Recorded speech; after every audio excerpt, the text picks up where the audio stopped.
एक दौर ऐसा भी आया जब विदेशी आक्रमणकारियों और तिब्बत से आए विधर्मियों ने बद्रीनाथ धाम को अपना कब्जा मान लिया था। उनके अहंकार ने भगवान बद्रीनारायण की मूर्ति को उबलते हुए नारद कुंड में फेंक दिया।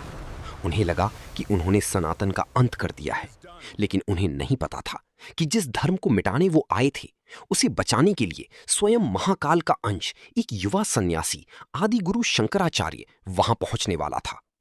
ये रोंगटे खड़े कर देने वाली कहानी है 8वीं शताब्दी की। तिब्बत से आए उन क्रूर विधर्मियों और धर्म के दुश्मनों ने भगवान बद्री विशाल की पवित्र मूर्ति को उठाया, उसे खंडित किया और अलकनंदा नदी के खौलते हुए नारद कुंड में फेंक दिया। उनका घमंड इतना बड़ा था कि उन्हें लगा खौलते पानी में मूर्ति डुबा देने से लोग भगवान की पूजा करना छोड़ देंगे और सदियों पुराना ये धर्म हमेशा के लिए भूल जाएंगे। लेकिन जब साक्षात भगवान शिव के अंश आदि गुरु शंकराचार्य जी को इस भयानक पाप का पता चला तो उनका प्रचंड क्रोध जाग उठा। उन्होंने धर्म की रक्षा के लिए गढ़वाल के शक्तिशाली राजा कनकपाल का आह्वान किया। फिर जो हुआ वो इतिहास के पन्नों में दर्ज हो गया। राजा कनकपाल की विशाल सेना की तलवारें और आदि गुरु शंकराचार्य का अकल्पनीय आध्यात्मिक तेज, जब ये दोनों शक्तियां एक हुई तो उन क्रूर तिब्बती आक्रमणकारियों पर ऐसा विनाशकारी कहर टूटा कि उन्हें अपनी जान बचाकर बद्रीनाथ की वो पवित्र भूमि हमेशा के लिए छोड़कर भागना पड़ा। दुश्मनों का सर्वनाश करने के बाद शंकराचार्य जी को दिव्य दृष्टि प्राप्त हुई। बिना एक पल सोचे उस परम तपस्वी ने अलकनंदा के उस खौलते हुए गर्म जल की कुंड में छलांग लगा दी। कई सालों से उस अथाह गहराई और खौलते पानी में कैद भगवान बद्री विशाल की मूर्ति को वो अपने हाथों से खोजकर बाहर निकाल लाई और उसी परम असीम भक्ति के साथ भगवान बद्री विशाल को उनके असली सिंहासन पर पुनः स्थापित कर दिया।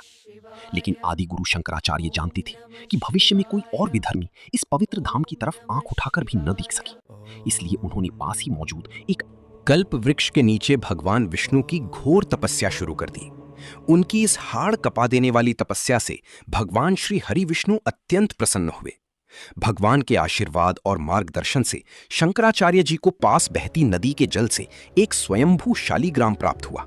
ये कोई साधारण शालीग्राम नहीं था, बल्कि इसमें भगवान विष्णु के सबसे खतरनाक और उग्र रूप साक्षात नरसिंह अवतार की अलौकिक छवि उभरी हुई थी।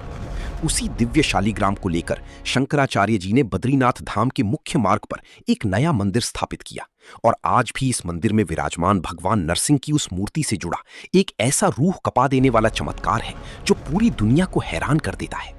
मान्यता है कि भगवान नरसिंह के इस अवतार की मूर्ति का बायां हाथ हर दिन रहस्यमयी तरीके से धीरे धीरे पतला होता जा रहा है।